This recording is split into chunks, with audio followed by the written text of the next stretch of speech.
is Noah, and today we're going to show you how to do some controlling exercises in the canter so that you feel more comfortable and more in control when you're cantering.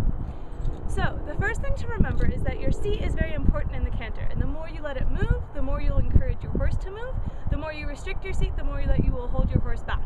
So that's the first way that you can ask your horse to slow down or lengthen his stride. Let your seat move and rock with him, or let it wait. And when you're sitting a canter, the proper way to do it is actually to let your hips almost roll with the canter. So we talked about leads in the canter video. So you remember if he's on the left lead, this leg comes out farther forward and is leading that stride. And so you can let your left hip lead that rolling along with that left front leg. So in the canter, it's almost a rocking motion like this, rolling with that front leg.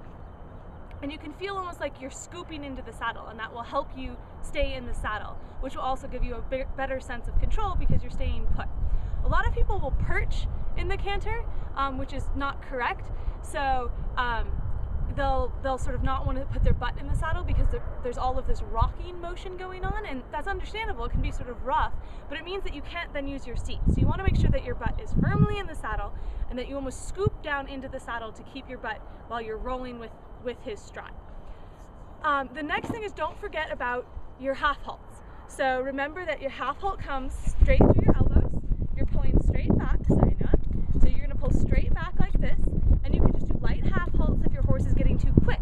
So just slow down, and then you can let the reins go a little bit forward if you want your horse to move forward. So I'm going to do two exercises which are very helpful for you, and you'll see Noah needs to practice with them too. Both of us do. And the first one is doing trot canter transitions. So if your horse gets very quick in the canter, a good way to work on that is to not let him canter for very long before you ask him to trot again. And this way you work on just doing short, controlled periods of canter. With Noah, he gets very excited through canter transitions, so these are helpful to keep him mellow and relaxed. The other one you can do is lengthening and shortening. And lengthening means that you allow the stride to lengthen out and get bigger, whereas in shortening you ask the horse to collect in and make a shorter stride. So we have a terrible arena today, so I'm just going to have to do these on the 20-meter circle, but hopefully you'll still be able to see the kinds of exercises that I'm demonstrating.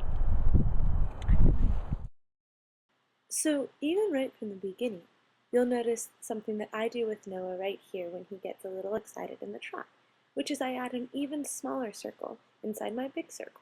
Don't be afraid to use small circles whenever you feel like your horse is getting a little too quick or isn't listening. So see, right here, I just peel off the big circle and do a small circle to get him listening and paying attention to my aids. The next thing I do is I make sure to sit before I ask Noah to canter. So I'll sit for my trot, and then I will ask him to canter. Now, Noah sort of leaped into that transition, so I would need to practice that to help him calm down just a little bit. So I don't let him canter very far. I bring him back, ask him to trot quietly, and then I'll try it again. Always remember to get a nice trot before you ask for a canter. And again here, because Noah wasn't listening very well, got a little excited, I just asked him to do a small circle before I ask for my next transition. Now, one thing to remember, even though you're trying to control your horse into a quiet, calm transition, you need his trot to have energy, because he needs that energy to push through his hind end and into the canter. So there, Noah's transition was actually pretty good. He stayed relaxed, moved quiet into the canter. Now I can ask him to trot again. Another thing to remember in your transitions is not to lean forward as you ask for the canter. This is a common mistake because oftentimes people think, well, the horse is going faster, you lean forward to make the horse go faster, so I want to lean forward when I'm doing the canter transition. But actually, you're asking your horse to push off his hind end into a new gait, so you want to stay back and balance and encourage him to pick up his front feet and push off those hind feet into the canter. Even if you're trying to slow your horse down, you want to remember not to be constantly pulling. It's a give and then a slight release, even if you're keeping a little bit of pressure on the reins. Even more importantly, make sure that you do not pull back as you ask for the canter. If you do pull when you ask for the canter, you're giving your horse mixed signals, and that will get him very confused and not make him want to listen to you. Remember, if your horse doesn't canter right when you ask him, don't chase him. Collect him and try again. Alright, so now we will do a little bit of the lengthening and shortening exercise.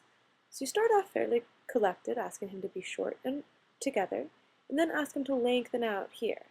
And you'll notice that my hips start to really move with him as I'm encouraging him forward. You can even do a little bit of 3-point seat. Here I'm asking him to come back, and you'll actually notice briefly he breaks into the trot. And that's okay because he's listening to my seat asking him to slow down and to shorten his canter. And when you get a horse to move in a shortened, balanced canter, he should be able to do smaller circles, as Noah does here. And then as I ask him to open up his stride again, you'll see my hips start to move more and more freely, and Noah's stride lengthens and he reaches out with his stride. So you can see here, the more movement that you have with your pelvis, with your seat, the longer the stride, the faster the horse goes. As you restrict the movement in your seat, here, as you draw him in, the slower the horse will go and the shorter his stride will become. You can use this in transitions too, so as you're about to ask your horse to trot, you restrict the movement in your hips, ask him to slow down and come back to you. So, I hope this video helps you feel more comfortable at the canter and understand a little better how to sit a canter properly. Thanks so much for watching, as always.